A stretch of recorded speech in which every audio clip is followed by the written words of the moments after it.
সেদিন রাতে মাদ্রাসা থেকে বের হয়ে বাড়ি যাওয়ার পথে আচমকা আমার মনে হলো পেছন থেকে কেউ আমাকে ফলো করছে। আমি কারোর পায়ের শব্দ শুনতে পাচ্ছি। বাঁশবাগানের সেই রাস্তা ধরে বাঁশবাগানের পাতা পড়ে আছে এবং তার ওপর দিয়ে মরমর করে কারোর হেঁটে যাওয়ার শব্দ আমার কানে স্পষ্ট ভেসে আসছে। মাদ্রাসা থেকে এই সময়ে বাড়ির উদ্দেশ্যে যাত্রা করা আমার জন্য মোটেই ঠিক হয়নি। এটা যখন আমি বুঝতে পারলাম, আমি যখন পেছন ফিরে তাকিয়ে দেখলাম এবং দেখে সম্পূর্ণরূপে অবাক হয়ে গেলাম।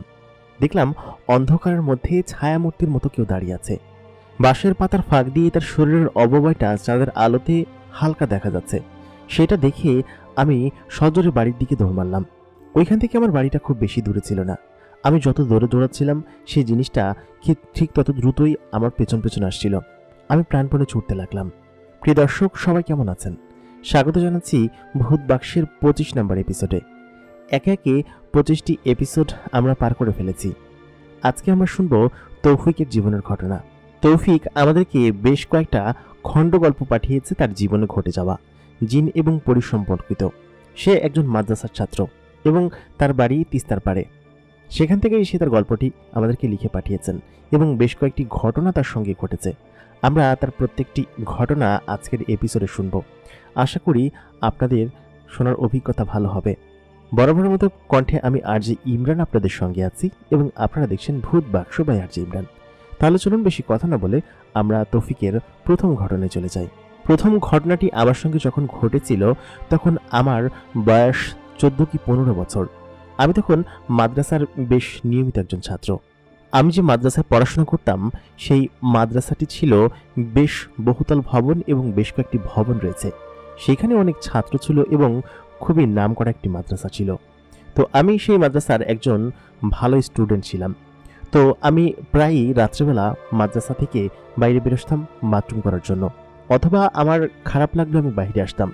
তো মূলত যে রাতে প্রথম আমার সঙ্গে ঘটনাটি ঘটতে শুরু করে সেই সময়ে মূলত হচ্ছে গিয়ে আমি রাত্রেবেলা জ্যোৎস্না দেখার জন্য এবং ভালো লাগছে না বিদায় আমি বাইরে বেরিয়েছিলাম। তো ওইখানে যখন আসার পরে আমি ভাবলাম যে আমার পাশে মাদ্রাসার পাশে ছোট্ট একটা ঈদগাহ মাঠের মতো জায়গা আছে, আমি সেখানে যাই এবং সেখানে গিয়ে আমি দাঁড়ালাম এবং জ্যোৎস্না দেখছিলাম আকাশ থেকে। এবং তখনই আমার বাথরুম পেলো এবং সেখানে প্রস্রাব করতে বসলাম। খানিকক্ষণ বাদে আমার যেখানটা আমি বসেছিলাম সেখান থেকে খানিকটা দূরে একটা লিচু গাছ ছিল এবং সেই লিচু গাছ আচমকা নড়ে উঠল। এটা দেখে আমি ভয়ে সঙ্গে সঙ্গে উঠে গেলাম এবং লিচু গাছটা এরকমভাবে নড়ছে কিসের জন্য সেটাই বোঝার চেষ্টা করলাম। কিন্তু অদ্ভুতভাবে সেই লিচু গাছটা নড়েই যাচ্ছিল এবং মনে হচ্ছিল যে কেউ ঝাঁকা দিয়ে সেটা নাড়াচ্ছে। আমি কিছু বুঝতে পারলাম না যে আমার সঙ্গে কি ঘটছে। ঠিক তখনই আমি সেখান থেকে দৌড়ে মাদ্রাসার গেটের কাছাকাছি চলে আসলাম। ততক্ষণে গেট নিশ্চয়ই ভেতর থেকে বন্ধ করে দিয়েছে, কারণ অত রাত্রেবেলা বন্ধ তো করবেই। আমি বেরিয়েছি বেশ কিছুক্ষণ আগে। আমি ভেবেছিলাম হয়তো বড় ভাইরা আমি গেলে গেট খুলে দিবে, কিন্তু আমার নিজের যে ঘরের দরজা ছিল, আমি যে রুমে থাকতাম সেই রুমের দরজাটা বন্ধ করে দিয়েছিল। পাশের সে বিল্ডিংয়ের এক বড় ভাইয়ের রুম তখনও খোলা ছিল এবং দরজাটা আওজানো ছিল। তো আমি সঙ্গে সঙ্গে দৌড়ে সেই রুমের কাছাকাছি যাই, যেহেতু আমি খুব বেশি ভয় পেয়ে গিয়েছিলাম এরকম একটা জিনিস দেখে। আর রাত্রেবেলা সাধারণত এরকম আমি কখনো দেখিনি। এটাই আমার সঙ্গে ঘটা প্রথম ছিল আর কি এরকমভাবে। তো আমি যখন সেই বড় ভাইয়ের রুমের দরজায় গিয়ে দরজাটা আচমকা বাড়ি মেরে খুলে ফেলি, তখন তারা আচমকা চমকে ওঠে এবং চমকে উঠে বলে কি হয়েছে তৌফিক, তুমি এরকম ভয় পেয়ে কেন চলে আসছো? তোমার কি কুকুর তাড়া করেছে নাকি? তখন আমি বললাম কি যে কুকুর না, আমি ওইখানে বসেছিলাম, ওইখানে আচমকা একটা গাছ এমনভাবে নড়ে উঠলো এবং এখনো নড়াচড়া করছে। তো বড় ভাইরা সকলে আসলে জিনিসটা বিশ্বাস করলো না এবং বললো কি বলছো, গাছ আবার নড়াচড়া করে নাকি, চলো তো দেখি। তো কয়েকজন বড় ভাই আমার সঙ্গে বের হলো এবং বের হয়ে যখন সেই গাছের কাছাকাছি গেল, তারাও সেই জিনিসটা খুব স্পষ্টভাবে দেখতে পেল যে সেই গাছটা খুব জোরে জোরে নড়াচড়া করছে। তো যখন সকলে মিলে, যেহেতু সকলে মিলে আয়াতুল কুরসি পড়তে লাগলো এবং আমি নিজেও আয়াতুল কুরসি পড়তে লাগলাম এবং দোয়া পড়তে লাগলাম। খানিকক্ষণ বাদে টের পেলাম যে সেই গাছটা নড়া বন্ধ হয়ে গিয়েছে এবং সেই গাছের মধ্যে তখন হয়তো আর কোনো অশরীরী আত্মা বা কোনো জিন টিন যদি থাকে তাহলে হয়তো তারা চলে গিয়েছে এই দোয়ার শব্দ শুনে। তো এতটুকুই বুঝতে পেরেছিলাম এবং ওইখানে যে কোনো জিন ছিল অথবা কোনো পরী ছিল সেটা আসলে আমি পরবর্তী ইভেন্টগুলোতে আমি আসলে বুঝতে পেরেছি যে এটা কিভাবে আমার সঙ্গে ঘটেছে। তো তারপর আমি ওইখান থেকে মাদ্রাসায় চলে গেলাম। চলে যাওয়ার পরে তো ওই দিন রাতে তো আমি ঠিকমতো ঘুমাতে পারিনি এবং আমার মোটামুটি এরকমভাবেই কেটেছে। তো এর বেশ কয়েক মাস পরের আরেকটা ঘটনা, যে ঘটনাটা মূলত হচ্ছে গিয়ে আমাকে একদম পুরো ভয় পাইয়ে দিয়েছে এবং বেশ কিছু খণ্ড ঘটনা আছে যে ঘটনাগুলো আমার জীবনের সঙ্গে ওতপ্রোতভাবে জড়িত আর কি। তো এটা হচ্ছে গিয়ে 2016 সালের ঘটনা। এর পরবর্তীতে 2016 সালে ঘটনাটা ঘটেছিল। তো ঘটনার বিষয়বস্তু এমন যে একদিন সন্ধ্যার দিকে আমি বাড়িতে যাওয়ার উদ্দেশ্যে মাদ্রাসা থেকে ছুটি নিয়েছি, কারণ আমার বাড়িতে ওই দিন হচ্ছে গিয়ে একটা অনুষ্ঠান ছিল। তো অনুষ্ঠানের কারণে আমি বাড়িতে যাওয়ার জন্য মাদ্রাসা থেকে আমি ছুটি নিয়েছি হুজুরের কাছ থেকে এবং বলেছি যে হুজুর আমি কালকের মধ্যে চলে আসবো। তো হুজুর আমাকে সন্ধ্যার পরে দিতে রাজি হয়নি, কারণ হচ্ছে আমি যে রাস্তা ধরে যাব সেটা একটু বিরান রাস্তা ছিল। তবে আমার এইসব বিষয়ে তেমন একটা ভয় লাগতো না এবং আগের থেকে আমি বেশ খানিকটা বড় হয়েছি এবং এইসব ঘটনা কিন্তু তখন আমার কাছে হয়তো খুব বেশি তো ওরকমভাবে মনে হয় না। তো তখন আমি সেই মাদ্রাসা থেকে বেরিয়ে আমি বাড়ির দিকে যাত্রা করলাম। তো আমরা বাড়ির দিকে যে রাস্তাটা ধরে যেতাম সেই রাস্তাটা ছিল খুব বিরান এবং খুবই শুনশান একটি রাস্তা, যে রাস্তার দুই পাশে কোনো বাড়ি ঘর নেই, শুধুমাত্র ফসলের মাঠ আর টুকটাক দু একটা শুনশান ভিটা আর কি। তো খুব দূরে দূরে একটা বাড়ি। তো এগুলো আসলে দেখাও যায় না, আর যেহেতু তখন সন্ধ্যার এশার নামাজের পর হয়ে গিয়েছে এবং আকাশের জ্যোৎস্না থাকার কারণে আমি খুব নিরিবিলি হেঁটে যাচ্ছিলাম এবং যেহেতু সময়টা গরমকাল ছিল, বাতাস মৃদুমন্দ বাতাস দুই পাশ থেকে আসছিল, খুব ভালো লাগছিল। তো আমি আস্তে আস্তেই বাড়িতে দিকে যাচ্ছিলাম, কারণ পরিবেশটা খুব ভালো লাগছিল। তো আমার কাছে কেন যেন মনে হচ্ছিল যে কেউ আমার পেছন পেছন আসছে। এটা আমি প্রথম যখন ওই রাস্তাটা পার হতে লাগলাম তখন আসলে আমার মনে হতে লাগলো যে কেউ আমার পেছন পেছন আসছে। তো আচমকা ওই টাইমে আমি খেয়াল করলাম যে আমি যে রাস্তা ধরে যাচ্ছি ওই রাস্তার একদম সামনে, অনেকটা সামনে, প্রায় 20-25 হাত দূরে হবে, আমার সামনে দিয়ে একটা ঘোড়া উড়ে গেল। আসলে ঘোড়া যে উঠতে পারে এটা আমার কখনো জানা ছিল না। আমার সামনে দিয়ে ঘোড়াটা উড়ে গেল এবং সেই ঘোড়ার উপর একটা সওয়ারি বসে আছে, যে সওয়ারি সাদা রঙের কোনো জামা পরা এবং সম্পূর্ণ সাদা, এবং তার আসলে দূর থেকে ওরকম ভালোভাবে দেখা যাচ্ছে না তাকে, কিন্তু বোঝা যাচ্ছে যে কোনো একজন সওয়ারি ঘোড়ার উপর চড়া, এবং সেই ঘোড়াটা ওই আমার সামনে দিয়ে উড়ে গেল একদম। তো ওইটা দেখে আমি একটু থমকে দাঁড়ালাম এবং আসলে এরকম একটা বিষয় আমার সঙ্গে ঘটবে সেটা আমি বুঝতেই পারিনি। খুবই উইয়ার্ড একটা ঘটনা এবং আমি ভয় পেয়ে গেলাম। ভয় পেয়ে আমি তখন ওই ঘোড়াটা যখন আমার সামনে দিয়ে গেল ঠিক তখন আমি দৌড় মারলাম এখান থেকে, যেহেতু ঘোড়াটা সামনে আর নেই। তো আমি খেয়াল করলাম পশ্চিম আকাশে ওই ঘোড়াটা সূর্য চন্দ্রের আলোতে যেহেতু সব কিছু দেখা যাচ্ছে, পশ্চিম আকাশে ওই ঘোড়াটা একদম চন্দ্র বরাবর এরকমভাবে উড়ে যাচ্ছে এবং স্পষ্ট সেটা দেখা যাচ্ছে। একটা ঘোড়া কীভাবে আকাশে উঠতে পারে সেটা আসলে আমার জ্ঞানের বাইরে ছিল। তো আমি খেয়াল করলাম যে ওই জিনিসটা সম্ভবত আমাকে দেখেছে, যেহেতু আমি রাস্তা দিয়ে দৌড়ে যাচ্ছিলাম এবং আমি চিৎকারও করেছি তখন। তো ওই জিনিসটার পিঠের উপর যে জিনিসটা বসেছিল, আমার সম্ভবত মনে হচ্ছিল যে তার পিঠেও একটা ডানা আছে, একজোড়া ডানা আছে, এবং সে আমার দিকে উড়ে আসতে লাগলো।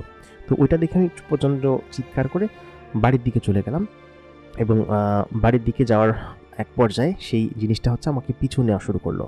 আমার পিছু অনেকটা পিছু চলে এসেছিল।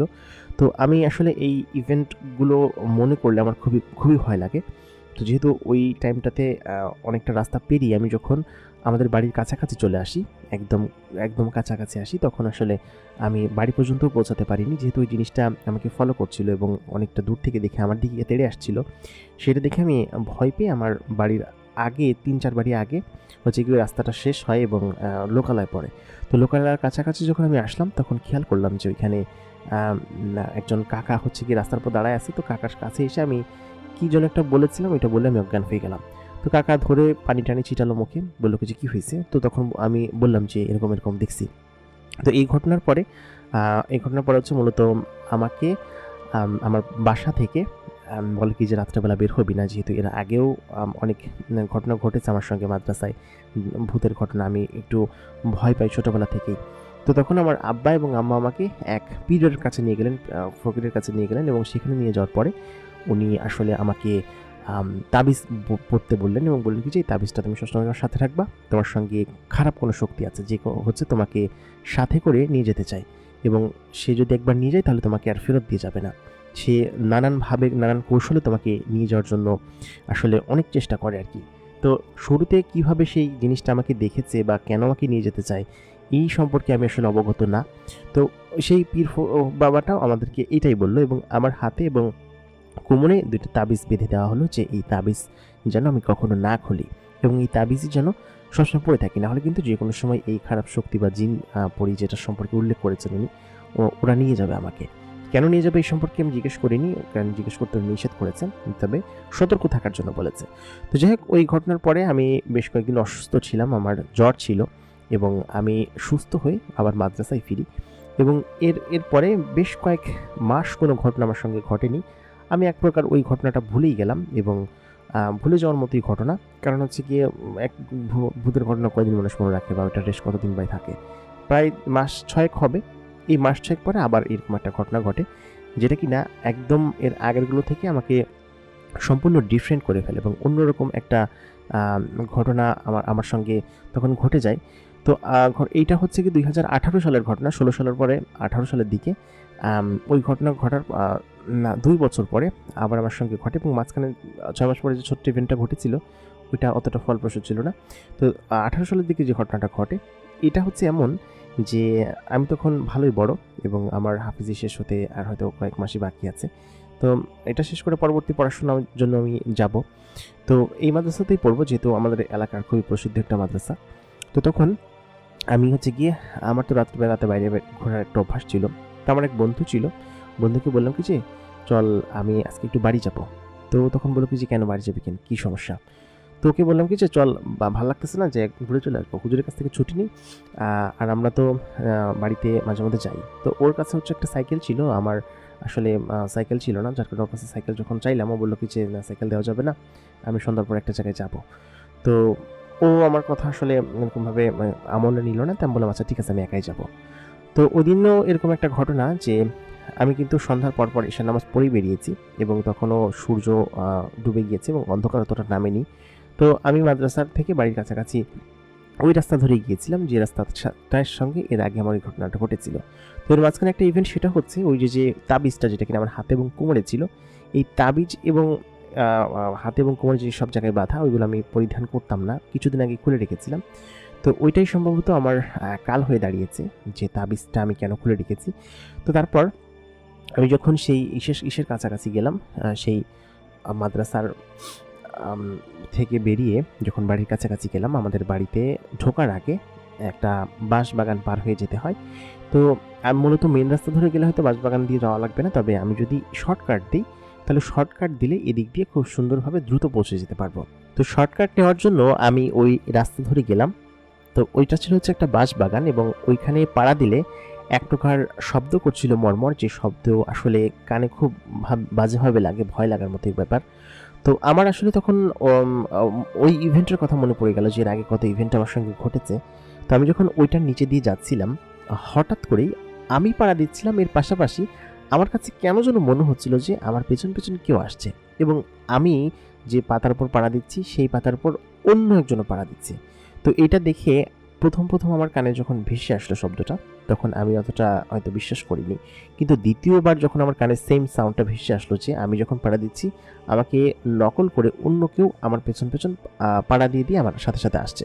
তো এইটা যখন আমি খেয়াল করলাম, তো তখন আমার মধ্যে এক প্রকার অন্যরকম ভীতি কাজ করতে শুরু করলো যে আরে আমি তো তাবিজটা খুলে রেখেছিলাম, তাহলে কি সেই জিন পরিটা আবার আমাকে ফলো করতে শুরু করলো। তারপর যখন আমি পেছন ফিরে তাকালাম, যদিও পেছন ফিরনে তাকানোর কোনো নিয়ম নেই, পেছন ফিরে তাকানোর পর দেখলাম অনেকটা দূরে একটা অন্ধকারে অবয়বের মতো কেউ, মানুষের অবয়বের মতো কেউ একজন দাঁড়িয়ে আছে দূর থেকে এবং চাঁদের আলোয় তাকে স্পষ্ট দেখা যাচ্ছে এবং সে যে একটা মানুষ সেটা স্পষ্ট বোঝা যাচ্ছে। তো তাকে দেখে আমার প্রথমে একটু ভয় লেগেছিল, পরে ভাবলাম যে হয়তো কোনো মানুষ। আমি তাকে জিজ্ঞেস করলাম যে এখানে কে। তো তখন সে কোনো উত্তর দিল না। তো সে যখন আমার দিকে এগিয়ে আসছে, এটা দেখে এরকম একটা শুনশান জায়গায় মাগরিবের পরে আমি আসলে প্রচণ্ড পরিমাণ ভয় পেয়ে গেলাম। ভয় পেয়ে আমি বাড়ির দিকে দৌড়াতে শুরু করলাম। তো আমি দেখলাম যে আমি যত দ্রুত দৌড়াচ্ছিলাম ওই জিনিসটা আমার সঙ্গে সঙ্গে ঠিক তত দ্রুতই দৌড়ে আসছিল। তো জিনিসটা যখন আমার কাছাকাছি আসলো, আমি যখন বাঁশবাগান থেকে পেরিয়ে সামান্য একটু ফাঁকায় আসলাম, ওইটা পেরিয়ে একটা ফাঁকা মাঠ পড়ে। তো সেই ফাঁকা মাঠের কাছাকাছি যখন আসলাম, জ্যোৎস্নায় তার অবয়বটা একবার ক্লিয়ার হলো।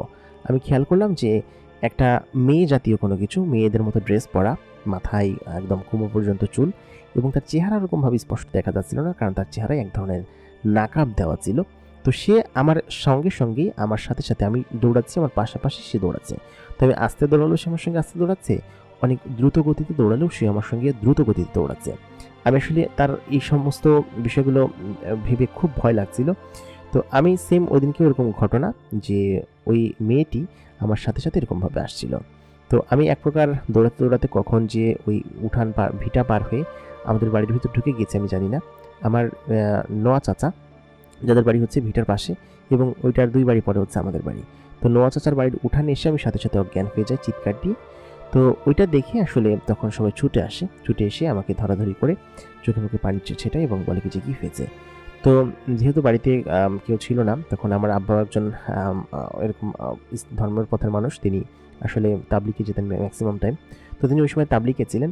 তো তারপর আমি যখন এরকম অজ্ঞান হয়ে যাই তখন উনি আসলে এসে বাড়ির সকলে এসে আমাকে ধরাধরি করে এবং বলে যে কী হয়েছে।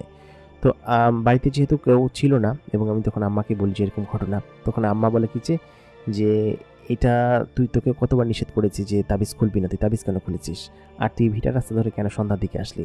সে আমাকে বকাঝকা করতে লাগলো। তো আমি তখন কিন্তু খুব বেশি বয়স না আমার, অল্প বয়সী তখন। তো তখন আম্মা এসব নিয়ে আমার চিৎকার চেঁচামেচি করতে লাগলো এবং বললো যে ওই জিনটা নিশ্চয়ই তোর পরিটা নিশ্চয়ই তোর পিছু ছাড়ে না এখন পর্যন্ত, তুই তাবিজ কেন খুলে রাখছিস। তো সেই ফকিরের কাছে তো আমার আলেমের কাছে তো আমার আব্বা না আসলে নিয়ে যেতে পারবে না, আব্বা অনেক দিনের চেল্লাই গেছে, তার ফিরতে একটু সময় লাগবে। তো ওই কারণে আমার আম্মার এবং আমার দাদি ছিল, সেই দাদির একজন বোন ছিল, মানে হচ্ছে কি বান্ধবীর মতো, বোন বান্ধবী আর কি। তো উনি আবার এইসব বিষয়ে একটু এক্সপার্ট ছিলেন। তো আমার দাদি তাকে ডাকলেন। তো ওই দিন যখন আমি ঘরে ছিলাম আমার প্রচণ্ড পরিমাণ জ্বর চলে এসেছিল, আমার প্রচণ্ড খারাপ লাগছিল শরীর। তো সব মিলিয়ে আমার দাদি যখন তার সেই দাদি বান্ধবীকে ডাকলেন, তো তিনি আসলে তখন দেখিয়ে বললেন কি যে ওর ওপর একটা জিন মেয়ের ছায়া আছে, যে জিন মেয়েটা হচ্ছে কি ওকে নিয়ে যেতে চায় এবং ওকে পছন্দ করে অনেক আগে থেকেই, ছোটোবেলা থেকে ওকে ওর পিছু নেয় এবং ওকে পছন্দ করে এবং সুযোগ পেলে ওকে যে কোনো সময় নিয়ে যাবে। তো এই কথা শুনে আমার আম্মা তখন কান্নাকাটি করতে শুরু করে এবং বলে কি যে এই জিন মেয়ের পিছনে কীভাবে ছাড়ানো যায়। তো দাদি তখন জানায় যে ওই জিন মেয়েটা তোর ছেলেকে পছন্দ করে এবং যেদিন পুরোপুরি প্রাপ্তবয়স্ক হবে সেদিন তোর ছেলেকে নিয়ে যাবে আর কি। তো এই কথা বলার পর আমার আম্মা তো পরবর্তীতে কান্নাকাটি শুরু করে এবং দাদির কাছে জিজ্ঞেস করে কী করা যায়। তো দাদি তখন বলে কি যে দেখি আমি তাবিজ টাবিজ দিয়ে দিচ্ছি, এগুলো যেন না খোলে আর যেন ও রাত বেড়াতে একা একা না ঘোরে, এটা একটু খেয়াল রাখতে হইল, ঠিক আছে। তো এই কথা বলার পর উনি আমাকে তাবিজ দিলেন। ওই দিনও আমার প্রচণ্ড পরিমাণ জ্বর চলে আসে এবং আমার আম্মার সাথে আমি ঘুমাইছিলাম। উনি আমাকে আসলে কোল ছাড়া করতে চাচ্ছিলেন না, কারণ যখন থেকে শুনেছে যে কোনো পরী আমাকে নিয়ে যাবে, এটা দেখে আসলে উনি সহ্য করতে পারেননি এবং উনি এক প্রকার আমাকে তার সঙ্গেই বিগত 6-7 দিন রেখেছে, কারণ আব্বা না আসলে তো আমাকে মাদ্রাসায় পাঠাতে পারছে না এবং যেহেতু বলেছে যে এরকম একটা পরীর ছায়া আছে যেখানে নিয়ে যেতে চায়, তোমার ছেলেকে পছন্দ করে। তো তিনি এইসব বিষয় দেখে আসলে খুবই চিন্তিত ছিল। তো 6ষ্ঠ দিনের মাথায় হচ্ছে আব্বা আসলেন এবং আব্বা এসে বলেন কি যে ওই হুজুরের কাছে আবার নিয়ে যেতে হবে, যে হুজুরটা আসলে এরকমভাবে বলেছিল। তো দাদি তখন বলেন কি যে সমস্যা নেই, আমার বান্ধবী ও এসব বিষয়ে ভালো জানে, ও এমনটা বলেছে যে ওর ঘাড়ে একটা মেয়ে জিন আছে যে কিনা ওকে নিয়ে যেতে চায় এবং ওই মেয়ে জিনটা অনেক ছোট থেকে ওকে ফলো করে, ওকে দেখে এবং তখন থেকেই ওকে পছন্দ করে সিলেক্ট করে রেখেছে, তো প্রাপ্তবয়স্ক হলে নিয়ে যাবে। তো তখন আব্বা বলেন কি যে আজাইরা কথা বলতেছে, সেই আলেমের কাছে নিয়ে যাওয়া আমার আব্বার পরিচিত ছিল। তো সেই আলেমের কাছে নিয়ে যাওয়ার পরে উনি আসলে খুব ভালোভাবে আমাকে দেখে। তো দেখে আসলে উনি আজ করতে পারে যে এটা হচ্ছে সেই মেয়ে জিনটা যেটা কিনা এটা সম্পর্কে আমার দাদির বান্ধবী বলেছে যে একটা মেয়ে জিন এবং একে ওই জিনটা নিয়ে যাবে আর কি। তো ওই আলম থেকে আগেও বলেছে যে একটা জিন ওর পিছু নিয়েছে, কিন্তু সেটা যে একটা মেয়ে জিন ছিল সেটা আসলে ওই আলেম জানতেন না। তো তিনি তখন বলেন কি যে দেখি আমি কি করা যায়, ওকে আপাতত নিয়ে যান আর ওকে একা একা রাখেন না, কখনো একা একা থাকতে দিন না।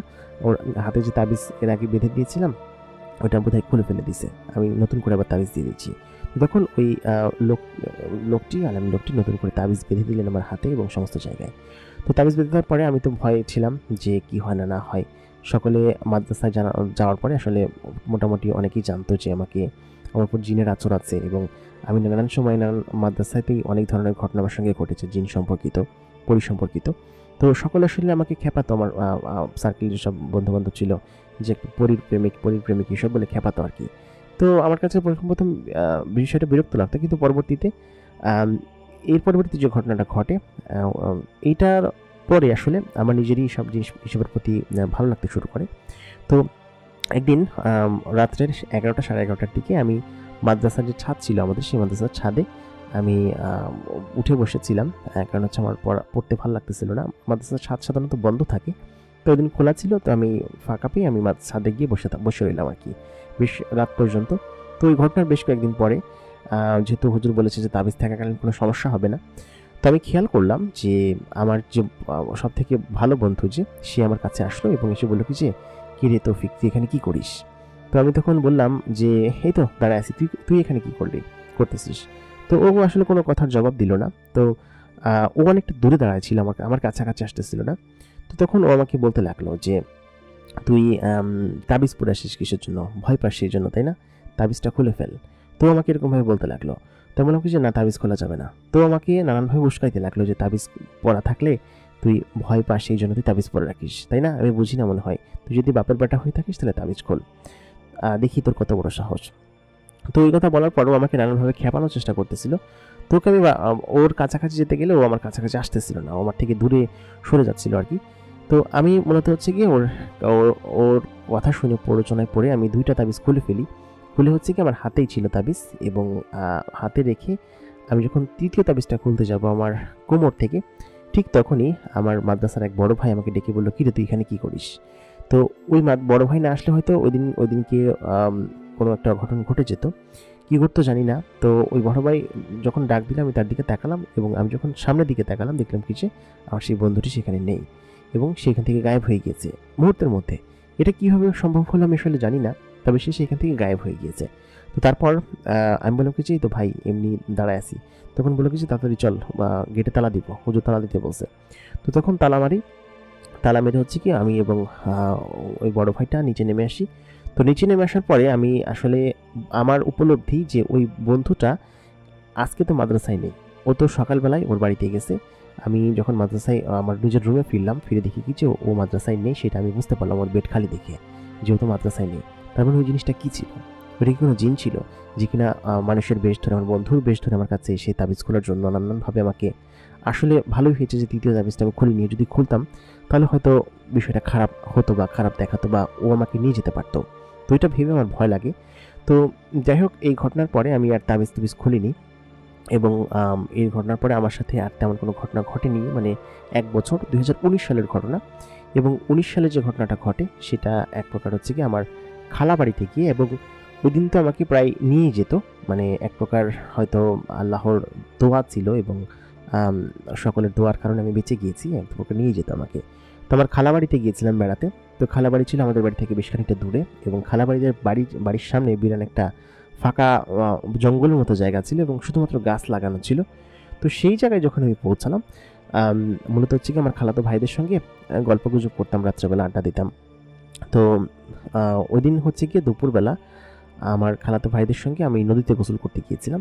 তো গোসল করার এক পর্যায়ে আমার যে সুতাগুলো দিয়ে আমার আসলে ইসের মধ্যে বাঁধা ছিল, কোমরে বাঁধা ছিল যে ইয়েগুলো, তো কোমরের ওটা কখনো খুলতাম না, হাতেরগুলো হয়তো মাঝে মধ্যে খুলে রাখতাম, কোমরটা কখনো খুলতাম না। তো ওই সময় হাতের যে ইয়েটা ছিল ওইটা ছিল আর কোমরেরটা ছিল। তো রশিগুলো অনেক পুরানো হয়ে গিয়েছিল, ভাবছি যে চেঞ্জ করব। তো ওদিন পুকুরে যখন নদীতে যখন গোসল করতে গেলাম, তো গোসল করার মাঝখানে কখন যে 2টা তাবিজই খুলে পড়ে গেছে এটা আসলে আমি নিজে খেয়াল করিনি, এবং এক প্রকার তালে ছিলাম বলে আমি আসলে খেয়াল করিনি। তো যখন আমি উঠলাম পানি থেকে, ওঠার পরে যখন বাড়িতে আসার পরে আমার কেন যেন মনে হচ্ছিল যে কিছু একটা আমার আশেপাশে আছে। তো বন্ধুবান্ধব যেহেতু সাথে ছিল, খালাতো ভাইয়ের সাথে ছিল, সেহেতু আমি আসলে বিষয়টা তেমন একটা আমলে নিইনি। তো তখন রাত প্রায় 11:30 হবে। আমি আমার খালাতো ভাইকে বললাম, চল না একটু বাইরে যাই, বাথরুম করতে হবে। তো ও কোনোভাবেই রাজি হচ্ছিল না বাইরে যাওয়ার জন্য। আমি ওকে নানানভাবে ভয়টাই দেখিয়ে বললাম যে চল, আমার ভয় লাগতেছে। আর ওদের ওয়াশরুমটা ছিল হচ্ছে কি ঘর থেকে বাইরে, যেহেতু ঘরের বাইরে যেতে হবে। তো আমাকে বললো কি যে চল ওইখানে যাই, ওইখানে গিয়ে ওইখানে ওয়াশরুম করে আসি। তো ওই জঙ্গলের কাছে, মানে হচ্ছে ঢোকার মুখ যেটা, সেই মুখের ওইখানে গাছ তো সব জায়গায় আছে, যে কোনো পাশ দিয়ে ঢোকা যায়, কিন্তু ওই বাড়ি থেকে সামান্য একটু হালকা একটু সামনে 10-20 হাত সামনে হবে, ওইখানে আমরা দুজন দাঁড়ালাম। তো ওর অনেক প্রসাব করা শেষ হয়ে গেল, শেষ হওয়ার মধ্যে ও পেছন দিকে চলে গেল। তাই মনে হচ্ছে দাঁড়া আমার জন্য। তো আমি তো ভয় পাই কি কারণে সেটা তো আমি জানি, আর আমার হাতে যে তাবিজ নেই, খুলে পড়ে গিয়েছে, সেটা তো আমি আর দেখিনি। তো ও তখন বেশ খানিকটা দূরে চলে যায় বাড়ির সামনে। তো আমার যখন আমি শেষ করার পরে যখন আমি সামনের দিকে তাকাই, আমি দেখে সত্যি ভীষণ চমকে যাই এবং আমি জোর একটা চিৎকার মেরে উঠি, কারণ আমি দেখতে পাই আমার সামনে বিশাল আকৃতির ডানাওয়ালা একটা মানুষ দাঁড়িয়ে আছে এবং সেই মানুষটা একটা মেয়ে, এবং তার চেহারা ঠিকঠাক মতো বোঝা যাচ্ছে না, তার কারণ তার মুখে নাকাব দেওয়া। তো তখন সে আসলে আমার দিকে এগিয়ে আসে এবং বলে কি যে তৌফিক, আমি তোমার কোনো ক্ষতি করবো না, তুমি আমার সঙ্গে চলো, আমি তোমাকে নিয়ে যাবো, অনেক আদর করব, তোমাকে অনেক ভালোবাসবো আমি, এবং তুমি যা চাইবা তাই দিব। ওইরকমভাবে আমাকে বলতে লাগলো। তো আমি তো তখন চিৎকার অলরেডি দিয়ে ফেলেছি। আমার যে খালাতো ভাই ছিল সে দেখে আসলে তখন দেখে কি যে আমাকে অনেকটা উপরে তুলে ফেলেছে, হাওয়ায় তুলে ফেলেছে। তো আমি যে হাওয়ায় ভাসছি সেটাকে আমি খেয়াল করিনি। ওই মেয়েটার সঙ্গে আমিও হাওয়ায় ভাসছি, ও আমার থেকে 2-3 হাত সামনে এবং আমি 2-3 হাত পেছনে আর কি। তো আমি হাওয়ায় ভাসছি, ওই মেয়েটাও হাওয়ায় ভাসছে। তো আমার খালাতো ভাই ওই জিনিস দেখে ও ভয় পেয়ে যায় যে একটা ডানাওয়ালা জিনিস, একটা মেয়ে এবং লম্বা চুলটা প্রায় পা পর্যন্ত, এবং সেই সাথে আমাকে হাওয়ায় তুলে ফেলেছে। ওইটা বারান্দার যে লাইট ছিল সেই লাইট দিয়ে দেখা যাচ্ছিল স্পষ্টভাবে। তো ওইটা দেখে ও আবার খুব জোরে চিৎকার মারার সঙ্গে সঙ্গে বাড়ির সকলে বেরিয়ে আসে। তো ততক্ষণে কিন্তু ওই মেয়েটি আমাকে ওইখান থেকে নিয়ে চলে গিয়েছে আর কি। তো এই সমস্ত ইভেন্ট আসলে খালাতো ভাই নিজের চোখে দেখেছে, এবং আমাদের বাড়ির যে লোকজন, খালাবাড়ির লোকজন, আমার আব্বা আম্মা সবাই ছিল, সবাই বেরিয়ে আসে বলে কি হয়েছে। তো সকলে ও বলে কি এরকম তৌফিককে তো নিয়ে গেছে, এরকম একটা জিনিস আমি দেখছি। তো এইটা ঘটার পরে আমার আব্বা আম্মা তো প্রচণ্ড পরিমাণ ভয় পেয়ে যায় আসলে কি হবে। তো ওর পরে যা হয়েছিল, ওই মেয়েটি আমাকে ওইখান থেকে বেশ কয়েক বাগান পরে, প্রায় 7-8 বাড়ি এবং কয়েকটা বাগান পরে একটা জায়গায় নিয়ে আসলো ওই হাওয়ায় ভাসি, এবং আমাকে কি করছে আমি জানি না। তবে ও যখন আমার হাত ধরলো এবং আমার মাথায় হাত রাখলো, তো মাথায় হাত রাখার পরে আসলে মূলত আমার আর কোনো সেন্স ছিল না, এবং আমি কি করতেছিলাম এটা আমি আসলে জানতামও না। তো তখন আমাকে ওইখান থেকে ওই জায়গায় নিয়ে আসার পরে আমাকে বলতে থাকে যে তৌফিক, তুমি আমার সঙ্গে যাবা। তো আমার সেন্স যে পুরোপুরি ছিল না এমন না, আমি ওকে বলতেছিলাম হ্যাঁ আমি যাবো, আমাকে নিয়ে চলো, আমি তোমার সঙ্গে যাব, এরকম করে আমি বলতেছিলাম। তো মেয়েটি হচ্ছে কি তখন তার মুখে নাকাব সরালো, এবং তার চেহারা আমি আসলে স্পষ্ট দেখতে পাইনি অন্ধকারে, তবে দেখেছি সে মোটামুটি সুন্দর ছিল। তো সে আমাকে বলছিল যে চলো আমার সঙ্গে, আমি তোমাকে নিয়ে অনেক আদর করবো, অনেক ভালো রাখবো, যাবো আমার সঙ্গে। আমি তোমাকে অনেকভাবে নিয়ে যাওয়ার চেষ্টা করছি সেই ছোটোবেলা থেকে, যেদিন থেকে আমি তোমাকে দেখছি সেদিন থেকে আমি তোমাকে পছন্দ করি এবং তোমাকে নিয়ে যাওয়ার জন্য অনেক চেষ্টা করছি। তুমি সাবালক হওয়ার পর থেকেই তোমাকে আমি নিয়ে যাওয়ার জন্য অনেক চেষ্টায় আছি, কিন্তু তুমি তাবিজ পড়ে থাকো, হুজুরের কাছে যাও, এমনটা করবে না, ঠিক আছে? আমি তোমাকে পছন্দ করি। তো এরকম করে সেই পরিমেয়টা বলতে লাগলো। তো আমি তো মূলত হচ্ছে গিয়ে এক প্রকার তার বশে চলে গিয়েছিলাম, এবং তার মতো করে সে যা বলছিলাম তাই বলছিলাম। তো তারপর আমি মাটিতে ছিলাম না, কিন্তু ওই মেয়েটি আমাকে একটা গাছের ডালে বসিয়ে, আমি তখন গাছের ডালে এক শক্ত করে ধরে বসে আছি, খুব মোটা একটা গাছ, এবং সেই গাছের ডালে বসে আমি আসলে ওর সঙ্গে কথা বলছি আর কি। তো এমন তো পর্যায়ে তো গ্রামের সকলেই প্রায় জেনে গিয়েছে, আশেপাশের পাড়া প্রতিবেশী সকলে লাইট নিয়ে বের হয়েছে। তো এক পর্যায়ে গাছটা খুব বেশি উঁচা ছিল না ডালটা, তো আমি যে কথা বলতেছিলাম সম্ভবত কেউ শুনছে। তো ওরা তো সব খোঁজাখুঁজি করতেছিল, আর জিনরা কীভাবে মানুষ নিয়ে কোথায় রাখে সেটা তো মোটামুটি ওরা ভালোভাবে জানে। তো তখন এক কাকা হচ্ছে গিয়ে ওইখানেরই আমাদের সম্পর্কে কাকা হয়, আমার খালার হচ্ছে গিয়ে দেবর আর কি। তো তিনি আচমকা লাইট হচ্ছে গিয়ে ওই গাছটায় মারেন, এবং মারার পরে আমাকে দেখতে পান। তো আমি তো মোটামুটি সবসময় পাঞ্জাবি টুপি বা গেঞ্জি এগুলোই পরতাম, মাদ্রাসার ছাত্র যেহেতু ছিলাম। তো আমাকে দেখে সে সাথে সাথে চিনে ফেলে। তো ওইটা দেখে সে দেখে কি যে আমি গাছের ডালে এরকমভাবে বসে আছি, এবং আমার পাশে সেই মেয়েটা, বিশাল আকৃতির ডানা তার, এবং প্রায় পা পর্যন্ত তার চুল একদম ঝুলে আছে, এবং সে আমাকে নিয়ে বসে আছে তার কোলের ভিতরে, এক প্রকার আমাকে নিয়ে বসে সে আমাকে কি যেন বলতেছে। তো এটা দেখার পরে সেই কাকা হচ্ছে কি চিৎকার মারার পরে সেখানে সবাই আসে। তো সবাই আসার পরে তখন আমার আব্বা দোয়া পরে ফু দিতে থাকে সেই পরীটার কাছে। তো বলে কিছু ওকে ছেড়ে দে। তো সকলে তো বুঝতে একটু বাকি রইল না যে এটা একটা পরী, এবং এই সেই পরী যে কিনা আমাকে নিয়ে যেতে চায়, এবং সকলে বলে কিছু তৌফিককে পরীতে ধরছে এবং ওকে নিয়ে যাচ্ছে ধররে। তো তখন এখানকার মসজিদের যে হুজুর ছিল উনি আসলে জানতে পারে, এবং উনি দৌড়ে আসে। এখান থেকে মসজিদ খুব বেশি দূরে ছিল না। তো উনি দৌড়ে আসার পরে দেখে কি যে তৌফিককে, মানে হচ্ছে আমাকে গাছের এরকম ডালে বসিয়ে সেই পরীটা আমাকে কোলের ভিতরে জড়িয়ে ধরে রেখেছে, সে আসলে আমাকে ছাড়ছে না। তো এটা দেখে হুজুর আসলে দোয়া পড়ে তার দিকে মারতে থাকে, এবং সেই দোয়ার জোরে আর কি সেই পরীটা হচ্ছে কি ওইখান থেকে এক মুহূর্তের মধ্যে গায়েব হয়ে যায়, মানে ওকে ফেলেই ওখান থেকে সেকেন্ডের মধ্যে গায়েব হয়ে যায়। তো আমি যে ওইখানে ছিলাম আমি নিজেও সেন্সেস ছিলাম না। তো যখন এখান থেকে চলে যায় আমি তখন কিন্তু গাছের ডাল ধরেই বসে আছি। তো পরবর্তীতে তিনজন সেই গাছে ওঠে এবং গাছে উঠে আমাকে ওইখান থেকে নামায়। তো নামানোর পরে আমি আসলে সেন্সলেস ছিলাম, আমি নামানোর পরে সেন্স হারিয়ে ফেলেছিলাম। তো সকলে বলে যে এরকমটা ঘটেছে এবং আমারও কিছুটা মনে আছে যে এরকমটা কেউ একজন নিয়ে আমাকে এরকমভাবে আমাকে এইসব বলছিল। তো যাই হোক ওই ঘটনার পরে আমাকে আবার সেই পীর সাহেবের কাছে নিয়ে যায় এবং বলে কি যে ওকে ওই তাবিজগুলো কেন ওর শরীর থেকে বারবার খুলে ফেলা হয়, এই তাবিজের জন্য মূলত হচ্ছে গিয়ে ও এখন পর্যন্ত এরকম আছে, এগুলো যদি কখনো খুলে ফেলা হয় তাহলে ওকে যে কোনো সময় নিয়ে যেতে পারে। আর ওই মেয়েটি তো বলেছিল স্বাভাবিক হলে ওকে নিয়ে যাবে, ওই পরি মেয়েটি। তো আবার আমার শরীরে তাবিজ পরানো হয় এবং সেই তাবিজ পরানোর পরে আমার সাথে এরপরে আর 2 বছর কোনো ঘটনা ঘটেনি।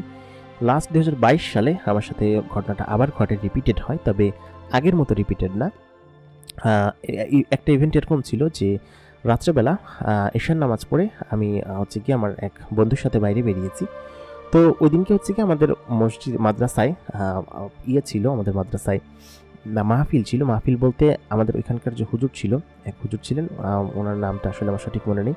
ওই হুজুরটা আসলে রাত 12টা পর্যন্ত প্রায় শুক্রবারে হচ্ছে কি আমাদের এখানে মাহফিল করতেন আর কি, মানে ঘরোয়া মাহফিল আর কি, মাদ্রাসার সকল ছাত্রদেরকে নিয়ে আলোচনা হতো আর কি। মাইক ছিল আমাদের এখানে, সকল মাহফিল হতো টুকটাক। তো ওই মাহফিলে হচ্ছে কি যেহেতু রাত অনেক হয়ে গিয়েছিল, সবাই ওইখানে, ছাত্ররা সবাই ওইখানে এবং আমিও ওইখানে ছিলাম। আমার এক বন্ধুর সাথে আমি বাইরে আসলাম। তো বাইরে আসার পরে আমি আমাদের যে মুয়াজ্জিম এবং ক্যাশিয়ার ছিল, তো মুয়াজ্জিম এবং ক্যাশিয়ার দুজনেই হচ্ছে কি আমি সাথে করে বললো কি যে চলো ভেতরে যাই আর কি। তো উনি ওনার রুমে গেলেন। আমাদের যে শায়েক ছিলেন মোহাম্মদ মুজিবুর রহমান, উনি হচ্ছে গিয়ে মাহফিল করতেন এবং সকলের সাথে এরকমভাবে করতেন। তো আমার আসলে খুব ঘুম পাচ্ছিল, সেহেতু আমি চলে আসি আমার নিজের রুমে এসে আমি হচ্ছে গিয়ে শুয়ে পড়ি। যেহেতু মাহফিলে অ্যাটেন্ড করাটা বাধ্যতামূলক ছিল না, তবু সবাই অ্যাটেন্ড করতো, তো আমি ঘুমিয়ে পড়ি। তো যে রুমে আমি ঘুমাতাম ওই রুমের পাশে হচ্ছে আমাদের ক্যাশিয়ার জহিরুল ইসলামের রুম ছিল। তো উনি ওইখানে ঘুমাতেন এবং উনি তখন ওনার রুমেই ছিল এবং পুরো রুমের ভিতরে আর কেউ ছিল না, এই রুমের ভিতরে অনেক বড় ভাইরাও ঘুমাতো। তো আচমকা আমার কানে একটা শব্দ ভেসে আসে, সেই শব্দটা ছিল এমন একটা কোট শব্দ, একটা পশুর নিঃশ্বাস নেওয়ার শব্দ। তো আমি তখন সাথে সাথে উঠে লাইট জ্বালাই। তো লাইট জ্বালিয়ে আমি সত্যি অবাক হয়ে যাই এবং ওইটা দেখে আমার পরনে পানি থাকে না। বিষয়টা কিছুটা এমন ছিল যে আমি যে বিছনায় শুই তার থেকে 4-5 বিছনা পরে আমার এক বড় ভাইয়ের বিছনা। তো সেই বিছানার উপর একটা কালো কুকুর সে বসে আছে গুটিসুটি মেরে। তো আমার দিকে সে এক দৃষ্টিতে তাকিয়ে আছে এবং আমাকে দেখে সে আসলে হামলা করবে এরকম একটা মনোভাব নিয়ে সে আমার দিকে এরকমভাবে তাকিয়ে আছে। তো সে কেন যেন আমার কাছে আসছে না। তো আমি তখন প্রচণ্ড ভয়ে চিৎকার দিয়ে উঠি, কিন্তু আমার গলা দিয়ে কোনো শব্দ বের হচ্ছিল না, কারণ কেন জানি না। তো আমি ওইখান থেকে বেরিয়ে পাশেই দরজা ছিল, দরজা দিয়ে বেরিয়ে দ্রুত বাইরে চলে আসি এবং আমাদের যে ক্যাশিয়ার ছিল জহিরুল ইসলাম সাহেব, তো জহিরুল ইসলাম সাহেবকে আমি ডাকি, হুজুরকে ডাকার পরে উনি বলে কি হয়েছে তৌফিক, কি সমস্যা, চিল্লাচিল্লি করতেছো কেন?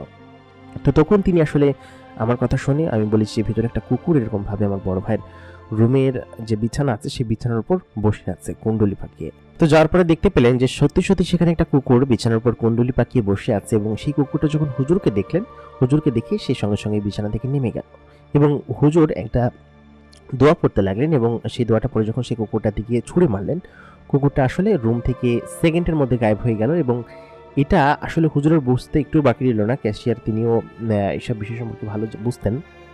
তো সেই জিনিসটা সেখান থেকে যখন গায়েব হয়ে গেল, বললো কি যে এটা একটা জিন ছিল যে কিনা মাদ্রাসার ভেতরে এসে এরকমভাবে বসেছিল, সকলে যেহেতু অনুপস্থিত, ওই মসজিদে মাহফিল হচ্ছে সেহেতু এখানে উনি কোনো একটা জিন এসেছিল।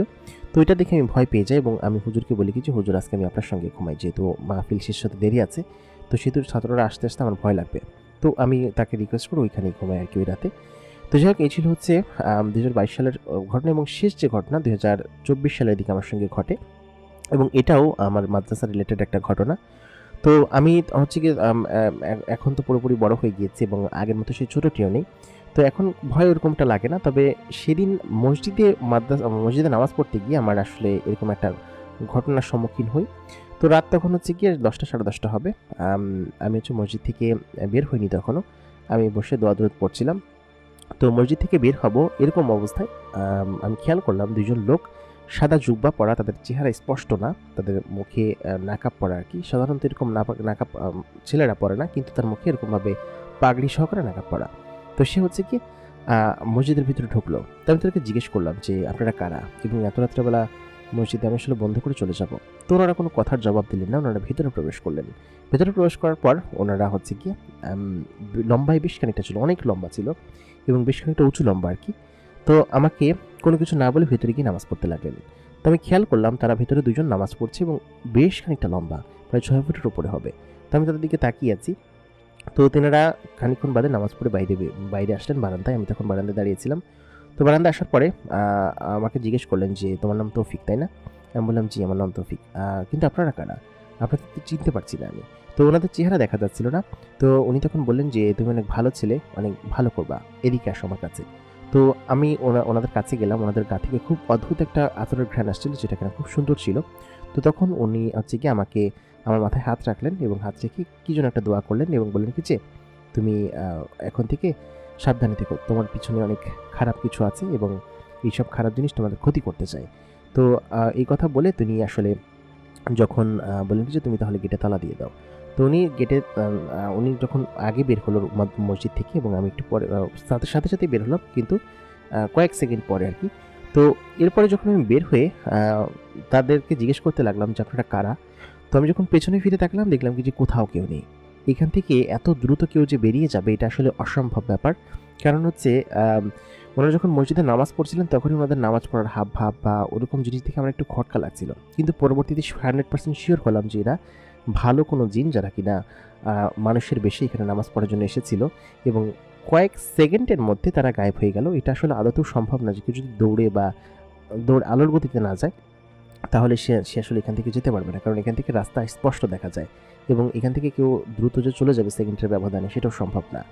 তো ওই দিনকের পরে আমার সাথে আর কোনো ঘটনা ঘটেনি, যদিও ওই জিন দুটো আমি ধরে নিলাম তারা দুজন জিন এবং তারা আমাকে যে দোয়া করে গেল এই দোয়ার জন্যই সম্ভবত এখন পর্যন্ত আর কোনো ঘটনা ঘটেনি, প্রায় 1 বছরের বেশি হয়েছে। তো আমি কেন আমার সঙ্গে এরকমটা ঘটে আমি জানি না, কিন্তু আমার সঙ্গে যে তাবিজটা এখন আমি সেগুলো পড়ি এবং এখন পর্যন্ত আমাকে সেগুলো বহন করে চলতে হয়। তো আমি একজন আলেম হতে চাই, এটা আমি ওই জিনদেরকেও বলেছিলাম। উনি বলেছিলেন তুমি একদিন বড় আলেম হবে এবং একদিন বড় ভালো ছাত্র, তুমি একদিন বড় হুজুর হবে তুমি, এটা আশীর্বাদ দিয়ে দোয়া করে ওনারা চলে গেলেন আর কি। তো এই ঘটনার পরে আমি তো মূলত তাবিজ টাবিজ আর খুলি না, আমার হাতে লাগানো থাকে। তো সব মিলিয়ে এই ছিল হচ্ছে আমার সাথে ঘটা ঘটনাগুলো, যেগুলো কিনা ধারাবাহিকভাবে আমার সঙ্গে একের পর এক ঘটে গিয়েছে এবং সেই পরী মেয়েটা সম্ভবত এখন পর্যন্ত আমার পিছু আছে এবং আমাকে নিয়ে যাওয়ার জন্য হয়তো ওতপ্রোতভাবে সুযোগ খুঁজছে। যে কোনো সময় হয়তো আমাকে সুযোগ পেলে হয়তো আবারও নিয়ে যেতে পারে। তো সবাই হচ্ছে আমার জন্য দোয়া করবেন যেন এরকম কোনো ঘটনা আমার সঙ্গে না ঘটে। আমি একজন আলেম হতে চাই, আমার সেই স্বপ্ন যেন পূরণ হয়। তো আশা করি আমার গল্পগুলো আপনার কাছে সবার কাছে ভালো লেগেছে। তো প্রিয় দর্শক, আমরা সকলে শুনলাম তৌফিকের জীবনের কিছু খণ্ডকালীন ঘটনা ঘটে যাওয়া। তো আশা করি আমাদের আজকের ঘটনাটা আপনার কাছে ভালো লেগেছে। তৌফিক আমাদেরকে ঘটনাগুলো পাঠিয়েছেন তিস্তা থেকে। তো সকলে গল্পগুলো আশা করি পছন্দ করেছেন। দেখতে দেখতে আমাদের 25 নম্বর এপিসোড শেষ হয়ে গেল। আশা করি আপনাদের কাছে গল্পগুলো ভালো লেগেছে।